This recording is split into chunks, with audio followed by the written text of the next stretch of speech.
Esta es una producción de Grupo Fórmula. Por su ubicación geográfica, su importancia histórica, su movilidad, el estado de Puebla es uno de los más representativos en cuanto al embate que ha tenido la pandemia o las pandemias, porque desde nuestro punto de vista son tres: la sanitaria, la económica, la social. Y por ello acudimos ayer a Puebla para hablar con su gobernador, Miguel Barbosa, sobre cómo están enfrentando en este estado estos tres desafíos, estos tres retos fundamentales. Así que, bueno, aquí la entrevista con Miguel Barbosa, el gobernador de Puebla. Aquí en la célebre Casa Aguayo, que es la sede del gobierno de Puebla. Luis Miguel Barbosa, gobernador de esta entidad histórica, tan sensible, tan entrañable para todos los mexicanos, que es Puebla. Antes que nada, gracias por esta conversación, gobernador. No, el agradecido siempre seré yo de que te fijes en mí, y bueno, hoy como gobernador haciéndolo con mucho empeño, y en esta casona del siglo XVII. Pues el ejemplo cunde, gobernador, así que me pondré también mi cubrebocas. Y a propósito, hablemos de las tres pandemias, gobernador: la sanitaria, la económica y la social. Sabemos que Puebla está actualmente en semáforo naranja, y yo quisiera saber qué acciones se han tenido que tomar para contener la expansión de la pandemia, el número de contagios, el número de muertes, por supuesto. Bueno, Puebla está enclavado en el centro del país. Por acá pasa todo, acá llega todo, lo que viene del Golfo, del Pacífico, lo que pasa rumbo al norte, al sureste. Entonces tiene una enorme movilidad. Pero a Puebla, como a muchas partes del país y del mundo, bajamos la guardia. Esa evolución favorable que habíamos tenido de cuidarnos, en concreto, se relajó. Y se relajó también derivado de la temporada que vivimos de fin y principio de año. Entonces tenemos una condición complicada en este momento. La califico como el peor momento de la pandemia. Ya asumimos nosotros el cierre en medidas porcentuales y paulatinas de nuestra economía nuevamente. No puedes ya cerrar como se dio al principio de esta pandemia en junio, julio del año pasado, pero volvimos a detener muchas actividades, preservando las esenciales, preservando actividades vitales, pero establecimos condiciones muy fuertes de restricciones y sobre todo de difusión de actividades o de comportamientos sociales responsables. No hay más que la sana distancia, uso de cubrebocas, higiene, disminución de la movilidad, confinamiento voluntario el mayor posible, y todo lo que esté en el ámbito de la relación sociedad y gobierno sano, lo estamos haciendo, y vamos a evitar que volvamos a rojo. Esa es la situación. Estamos en naranja y vamos a evitar que volvamos a rojo. Estamos nosotros con una gran presión en tema de hospitalización, pero eso vamos a aguantar. La hospitalización siempre se mide por capacidad instalada, y nuestra capacidad instalada, si bien tiene un porcentaje, la instalada hoy, de 25-30% de colchón, estamos listos para poder, no creo que duplicar, pero la mitad de nuestra capacidad instalada, subirla, y poder asegurar que cada poblana y poblano, como me he comprometido, tenga atención médica. Tenemos complejidad en conseguir medicamentos, ¿sí? O sea, hay una crisis de medicamentos en el mundo. Y bueno, estamos nosotros redistribuyendo muchos recursos públicos, porque esta es la crisis que estamos combatiendo en materia de salud. Ahora, la pandemia ha seguido creciendo hasta ahora y pareciera ser una amenaza de proporciones todavía incalculables, aunque ya hay también señales de esperanza con las vacunas, con todo lo que se está haciendo de esfuerzo por proporcionar también medicamentos a quienes ya están padeciendo el COVID. En fin, pero ¿con qué ánimo y con qué actitud enfrentar esta amenaza desproporcionada? Mira, primero, en marzo del año pasado y los primeros meses había poca información. Hoy tenemos información. Hoy estamos haciendo cosas. Lo que tenemos es que hacer que la sociedad vuelva a cuidarse. Ese es el punto. O sea, lo que vimos nosotros fue una explosión social que generó condiciones de incontrolabilidad. Todo se desbordó a las calles y hoy estamos viviendo estas consecuencias.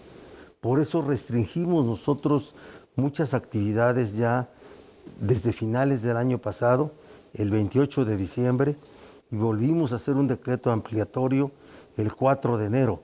Y estamos caminando por eso.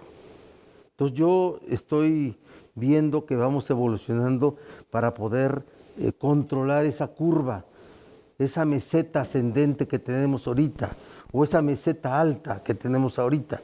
Entonces, sí hay una actitud de saber qué hacer, o sea, sí sabemos qué hacer, lo estamos haciendo, y yo estoy seguro que Puebla será de los estados que mantengan una posición de liderazgo en este tema de combate al COVID. Hablemos de la segunda pandemia, la económica. Me llama la atención la lista, no te voy a pedir ni la voy a repetir ahora, pero una lista muy amplia de estímulos fiscales que ha emitido tu gobierno para reactivar, mantener en algunos sectores y reactivar en otros la economía del Estado. ¿Cuál es el espíritu de estas propuestas, de estos estímulos fiscales? ¿Cómo conciliar la necesidad de mantener la actividad económica, el empleo, que es fundamental, con la brega diaria contra la pandemia?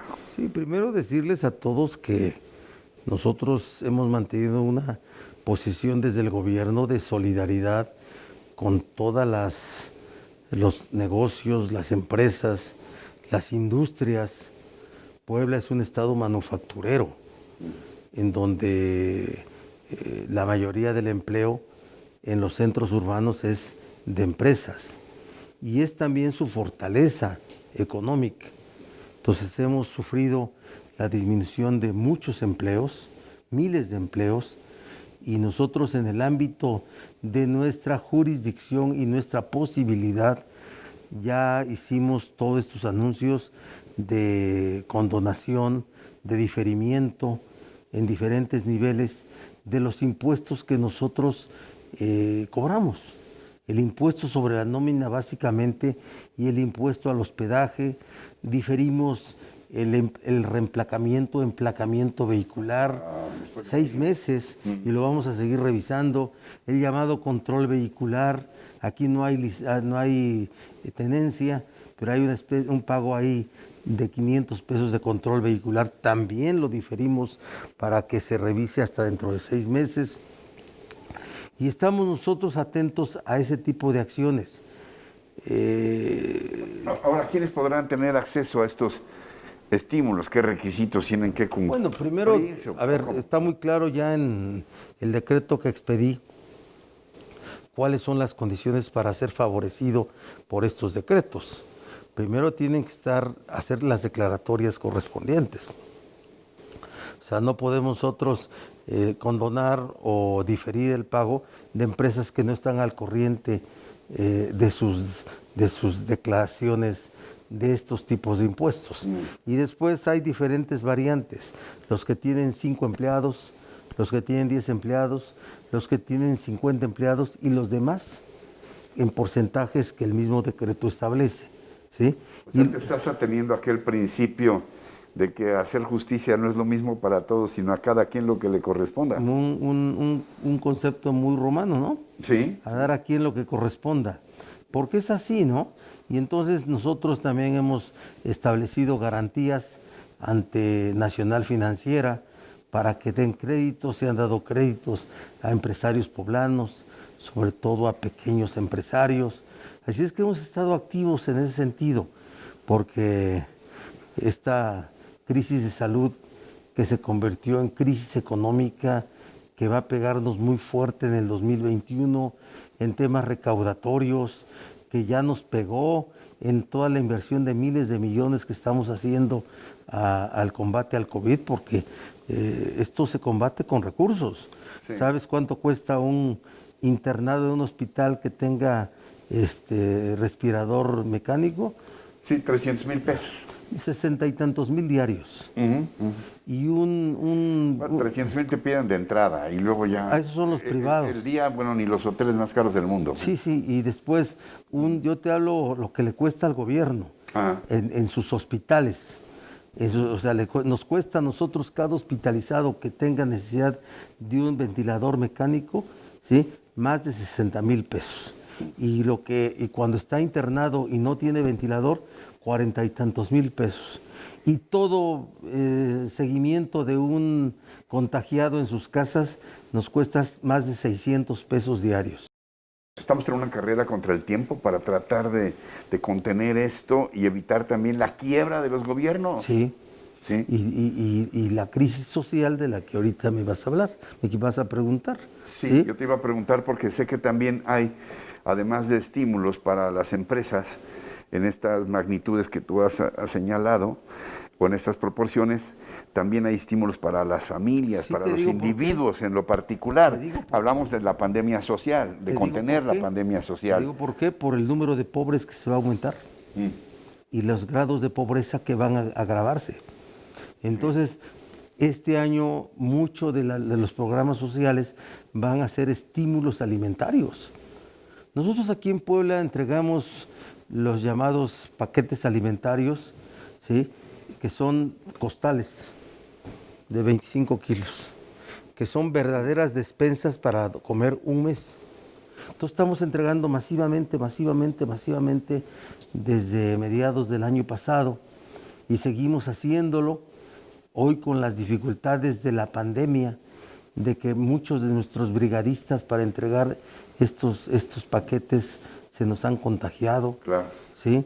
Y el otro son también al campo, a las gentes del campo que necesitan ahorita para su siembra, para sus fertilizantes, para todo lo que implica poner en marcha nuestro campo, porque si bien Puebla es un estado que no se destaca en los números como productor agrícola, tiene una gran potencial en el que yo estoy invirtiendo mucho dinero, porque soy alguien que piensa que el campo nos tendrá que dar mucho más autonomía como entidad y como país, llegado el momento.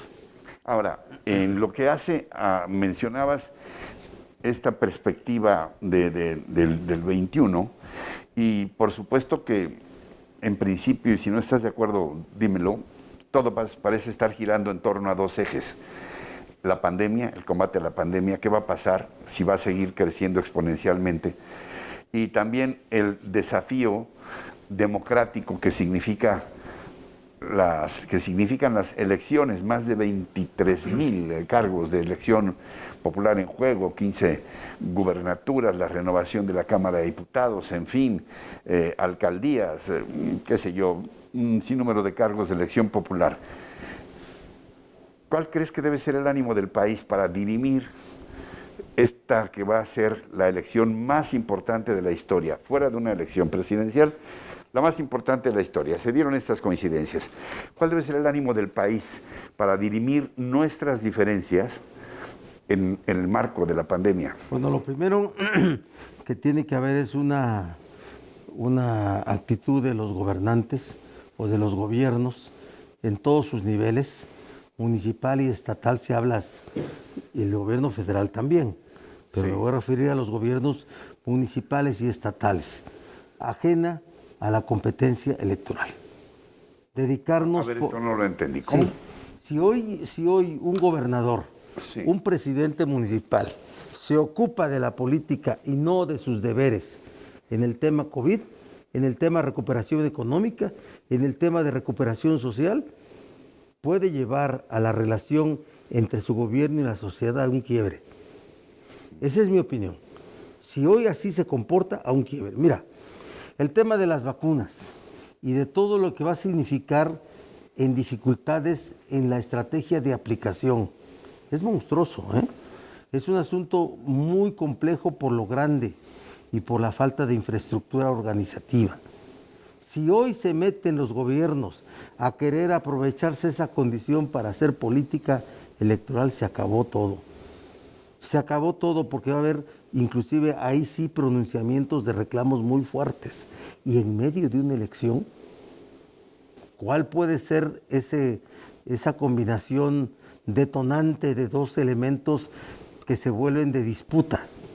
Entonces, los gobiernos tenemos que garantizar elecciones democráticas, dejar que la vida política transcurra, transite y dedicarnos a nuestras actividades. ¿Crees que puede haber riesgo de tensiones o de rompimientos sociales, de enfrentamientos? Puedo pensar que sí, si es que no se lleva a cabo, sí, ese comportamiento de gobiernos que atiendan sus obligaciones y que vigilen un desarrollo democrático de los procesos. Es de partidos políticos, es de candidatos, no entre gobiernos. Y menos utilizando este asunto de las necesidades derivadas de la pandemia para hacer política electoral. Yo no quisiera forzar situaciones, pero también me gustaría pedir tu punto de vista sobre un enfoque un poco más optimista de esta situación, que tiene que ver con los poblanos radicados en los Estados Unidos. Yo he estado con ellos, sí, en la llamada Puebla York, por ejemplo, y en otros lugares, que han tenido el valor de ir así a la distancia, a ir a hacerse de un patrimonio, de una vida, pero que no se han olvidado de sus orígenes. En ese sentido, ¿qué importancia han tenido las remesas de los poblanos de los Estados Unidos para los poblanos de aquí en esta situación, gobernador? Bueno, Puebla, como lo ubicas bien, es de los estados expulsores de mexicanos que van a Estados Unidos a trabajar. Hay centros específicos, el Puebla York de Nueva York, sí, de 1.200.000 mexicanos que hay en Nueva York, 800.000 son poblanos. Sí, sí. Sí, es tremendo. Yo tengo, jalando unos a otros. Tenemos comunicación y vínculos con el cónsul, con Jorge Islas, tú lo conoces, sí, y me ha dado cifras, me ha dado datos verdaderamente dramáticos. O sea, llevamos nosotros traídos de Nueva York, muertos en Nueva York, poblanos alrededor de 400. Sí. ¿Sí? Y de otros lugares como 200. ¿Y de qué se trataba en Nueva York? De que en los peores momentos de la pandemia, nuestros poblanos eran los que trabajaban en los hospitales limpiando, sí, y llevando medicinas a casa. Entonces, porque los hay de todo, hay muchos exitosísimos que producen alimentos, tienen en fin. Restaurantes, tienen artesanías, tienen panaderías, tienen muchísimas cosas. Yo los he entrevistado aquí en esta oficina a muchos de ellos. Entonces, para nosotros las remesas que envían son importantes porque sostienen la economía de zonas de nuestro estado. Por ejemplo, la Mixteca. La Mixteca poblana, que es la parte sur del estado, pegada a Oaxaca, a Guerrero, ¿sí? Está sostenida por remesas básicamente. Entonces es muy importante para nosotros mantener una comunicación. Puebla tiene 3 casas de ayuda a migrantes poblanos en Estados Unidos, ¿sí? Y mantenemos una relación permanente de comunicación con ellos, dificultades, los ayudamos en cuestiones de derechos humanos, en cuestiones de asistencia legal y cosas de ese tipo. Mantenemos esa relación, hacemos eventos. Hoy no se pudo este año, pero el año pasado, imagínate que llevamos alrededor de 300 viejitos a ver a sus hijos que no los habían visto en 5 o 10 años, ¿sí? Y los llevamos y con una enorme emoción. Entonces es muy importante para nosotros la relación, y si existe un problema, las familias de los migrantes ponemos atención Yo he hecho videoconferencias, no una, más de una, con ellos, allá en Los Ángeles, en Chicago, Sí. en Nueva York, sin duda. Y ahí estamos trabajando, es muy importante. Gobernador, a reserva de que al final quieras agregar algo más, puntualizar algo que no te haya preguntado, déjame ver cómo lo planteo. Seguimos con el desafío gigantesco del 2021. ¿Tendrías que ser necesariamente pesimista o se puede ser razonablemente optimista para enfrentar estos retos, este gran desafío del año que comienza? Bueno, primero decirte que los gobiernos no paran, ¿sí? Y tenemos que tener actividades gubernamentales dentro de la pandemia. La inseguridad se sigue combatiendo y seguimos deteniendo delincuentes todos los días, porque los delincuentes no paran. Como les digo, los asaltos no admiten sana distancia. O sea, es un ejemplo ahí medio irónico de la actividad de los delincuentes. Siguen vendiendo drogas, siguen robando gasolina, sigue haciendo todo. Entonces seguimos actividades en ese sentido. Los temas de combate a la corrupción continúan todos los días en lo que es el tema de contención, fortalecimiento institucional y persecución de gente que ha violado la ley.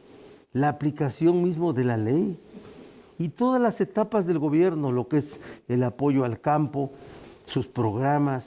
O sea, tenemos un presupuesto cada vez más reducido por el tipo de compromisos, hoy reorientado a temas de salud. Aquí al año nosotros le invertimos alrededor de 13,000 millones de pesos en salud. Y hoy nada más en el COVID hemos invertido 2,900. O sea, lo que yo te digo es, un gobierno no para. Yo a estas alturas ya llevo desde las 8 de la mañana aquí, llevo atendidos muchos temas de diferente índole. Pero te insisto, ¿se puede ser optimista? Sí.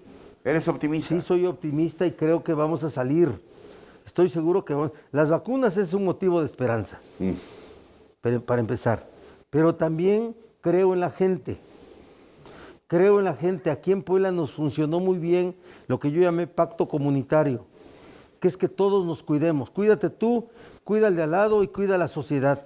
Vamos a retomar otra vez ese ritmo. Creo en la gente.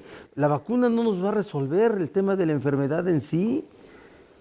El tema de las nuevas formas de convivencia por esta enfermedad ya se quedaron para siempre. Y tenemos que vencerla. Cambiar los paradigmas. Sí, tenemos que vencer la enfermedad con la vacuna, sin duda que sí, pero con un comportamiento social adecuado para poder generar las condiciones que nos permita tener un desarrollo humano adecuado en el resto de nuestras vidas y de las vidas de las generaciones que vengan. Entonces, siempre hay que ver con sentido positivo y optimista. Yo soy un optimista, mira, tú me conoces. Te conozco. Tú me conoces. Yo he bregado contra la adversidad, ¿sí? Entonces, soy un optimista en ese sentido. Hoy asumo posiciones de realismo porque también a la gente hay que hablarle así. Te voy a dar al terminar el mensaje que el presidente de Uganda le dirige a sus connacionales. El mensaje habla de el reclamo que le hace a la gente para que se cuide. Y les dice a los ugandeses, Dios no cuida a los idiotas, ¿sí? Y les habla de lo que es una guerra. Y refiere que hoy vivimos en un estado de guerra. Sí. Y que solo en donde el adversario es invisible. Claro. Y tiene condiciones que solamente vamos a vencerlo con una actitud social responsable. Y habla con mucho optimismo de lo que viene. Pero hoy les habla con una dureza enorme a la gente, reclamándole su respuesta. Te lo voy a dar, lo vas a leer y seguramente lo vas a comentar en tu programa porque tú eres, pues yo me acuerdo que desde que te veía yo cuando éramos muy niños los dos, Ajá. para gente El logro de grande. la precocidad. Esas para gente grande que solamente entendíamos pocos lo que tú decías. Algo más ahora sí que puntualizar Decirte para que te tengo- quienes nos ven, especialmente tus paisanos, pero en general los mexicanos que están viendo este programa aquí y allá también en los Estados Sí. Unidos nos ven, ¿eh? Pues decirles que hoy el género humano está a prueba, pero que vamos a salir adelante porque siempre el género humano ha sido capaz de adaptarse a una realidad adversa y a vencerla. Que en Puebla es un gran estado donde hay gente laboriosa, esforzada, que puede tener condiciones a veces de crisis, pero que esa crisis la tenemos que resolver juntos. Juntos los diferentes órdenes de gobierno, con ellos, con la sociedad. Miguel Barbosa Huerta, gracias por esta conversación que espero reanudemos muy pronto. Pronto, claro que sí. Gracias. Encuentra más contenido como este en radioformula.mx.